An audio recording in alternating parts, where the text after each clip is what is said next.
You're a business owner, father, or someone trying to find your purpose, but maybe you're struggling with addiction or life setbacks, or just feeling like you've hit rock bottom. You might be wondering if there's a way for you to ever be able to rebuild your life. In today's video, I'm going to show you how I went from being completely broken to living a life of purpose, sobriety, and joy. So if you're looking for redemption, for hope, and a second chance, this video is for you. Welcome to the Street Leadership Channel, where we help business owners buy back their time and inspire personal growth. My name is Goldman, and today I'm going to take you through the most transformative journey I've been on in my life. Let's dive in. I want to start with telling you where I was just 5.5 years ago. I had just gone through the worst breakup of my life with the mother of my 2 kids. I had just gotten arrested for a DUI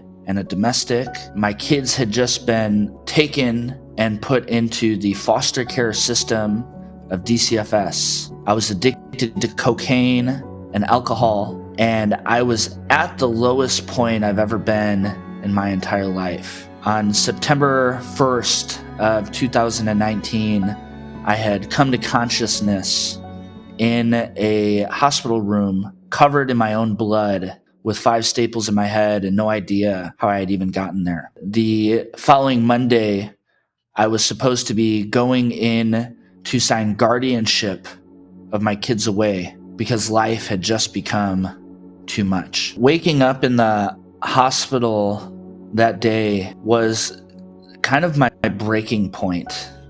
And I remember, going home that day and just feeling so defeated and ashamed of myself. Like how, on one end, I was, running a business at that time, and I was a 6-figure earner, and I had people that looked up to me and respected me in a business sense.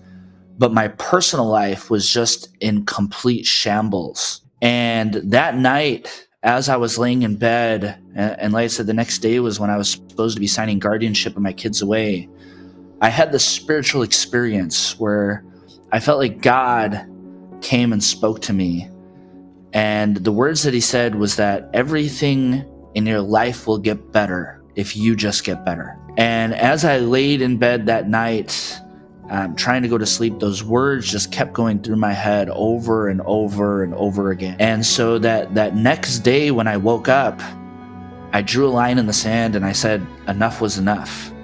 And I recognized that the most important thing that I needed to do was to get myself sober. That was the biggest challenge that I had, in my life that had led up to all of the challenges that I was currently facing.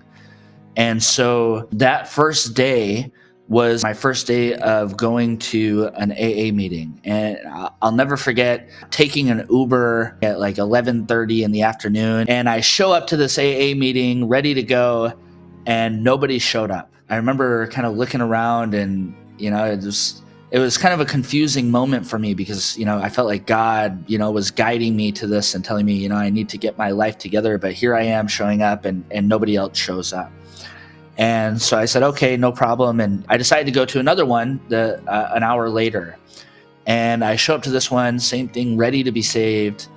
And the exact same thing happens, and nobody shows up. I remember, having, we start to justify in our mind and come up with these kind of excuses or stories. And I wasn't going to allow that to be like, okay, well, I tried and it just wasn't good enough. Luckily, I had somebody's phone number in my phone that I knew was actually a part of the program, and I called them and they guided me to a meeting. And so for the third meeting that I went to that day was finally where somebody showed up and I was welcomed in unconditionally. That was the first day of sobriety for me, and that was actually September 3rd of 2019. When I finally made that decision to get sober, I had it in my mind that everything in my life would start to get better.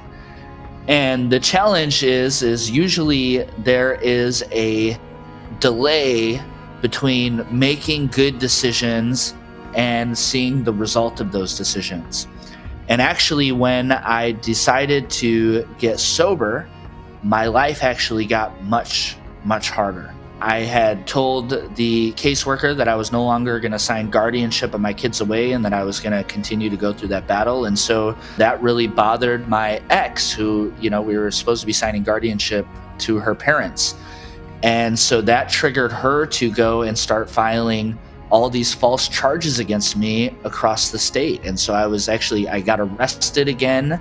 I was accused of hiring a hitman to have her killed, which was just absolute nonsense. But they put me in jail and put me on an ankle monitor and house arrest for it. So as I'm trying to do the right thing, things in my life actually got more difficult. And I truly believe that when you decide that you want something, life is going to test you. Life is going to put adversity in your path to see how serious are you? How bad do you really want it? And some people, when things get hard, they're going to give up and they're going to revert right back to kind of what was comfortable or easy. But when you burn the boats and there is no other option, over time, eventually things do start to actually get better. I was actually put on house arrest for about a month. It was, before they kind of found out that it was all nonsense. I continued to just work on myself. I was still going to AA meetings. I started to prioritize my physical health because I was 250 pounds at the time, extremely overweight. And I realized okay, I need to, replace some of these bad habits that I had with some positive habits. When you're on house arrest and you have a curfew of, 6 or 7 o'clock, I just wanted to go out, even though I wasn't drinking at that time. I just wanted to be able to kind of go out, since I hadn't been able to go out for, a month or a month and a half or whatever it was. And I remember praying to God that night and saying, God, I know I shouldn't be going out to a bar or anything like that, but I do want to go out, and let me go out for a purpose and for a reason. That night, the day after I got off of my ankle monitor, I went to Ballpark Village in St. Louis to, it was called Shark Bar, with one of my friends. And it just so happens that I run into this beautiful Filipino woman. And that Filipino woman that I met that night has since become my wife and the co-founder of CEO Sidekicks. So business was still maintaining. I was starting to be able to see my kids again because my kids were in foster care. And so I was able to see my kids for 1 hour a week, supervised by a caseworker. And so I was maintaining my visits. I was working to try to get, my hours extended with the court to be able to spend more time with them. Unfortunately, what happened was life was gonna kick me in the nuts again.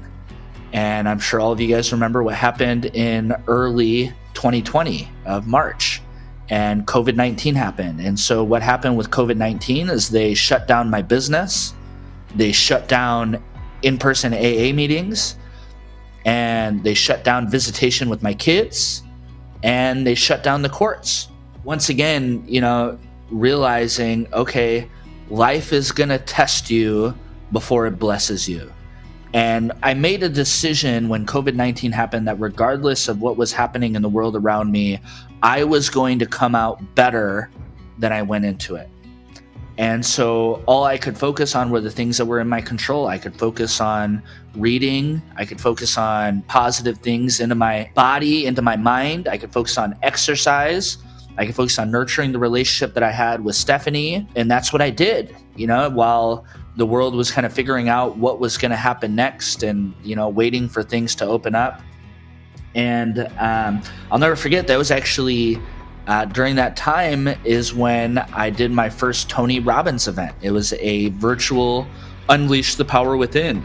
Once again, they had to pivot, from doing live events to now they were doing them virtual. And I saw the opportunity to do a virtual event for, I think it was like $300. And, I'd always been a fan of Tony Robbins. And so that was my first Tony Robbins event, that I was able to do. And I was able to do it because I had nothing else going on, which was another catalyst in reinforcing everything I was doing. And that's one of the things that Tony Robbins said is life is always happening for us, not to us. And it was the message that I needed in that time when I really almost was starting to feel kind of like a victim. Like, why is this happening to me? I'm doing all the right things. This isn't fair. And so it gave me the perspective that I needed in that moment to realize, hey, all I can focus on is doing the next right thing.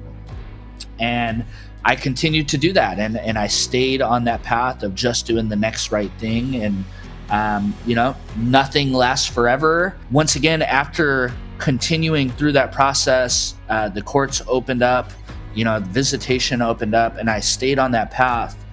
And because I had stayed committed to the process, I went to court and I was awarded full sole custody of my children. And it was the greatest victory of my life to be able to finally have them back in my life full time, from being at the point where I was almost about to sign guardianship away because I'd been so broken. Speaking of rebuilding, I put together just a free guide on some of the things that helped me to rebuild my life, and I would love to be able to share it with you. So go ahead and click the link below to be able to get that free download, because I truly believe that if I can do it, you can too. And it doesn't matter how bad our past has been or what we've gone through.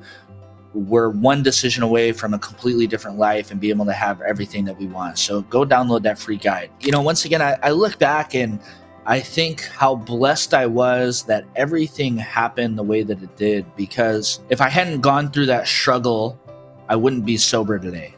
And if I wasn't sober today, I wouldn't be able to have the relationship that I have, not only with my wife, but with my kids.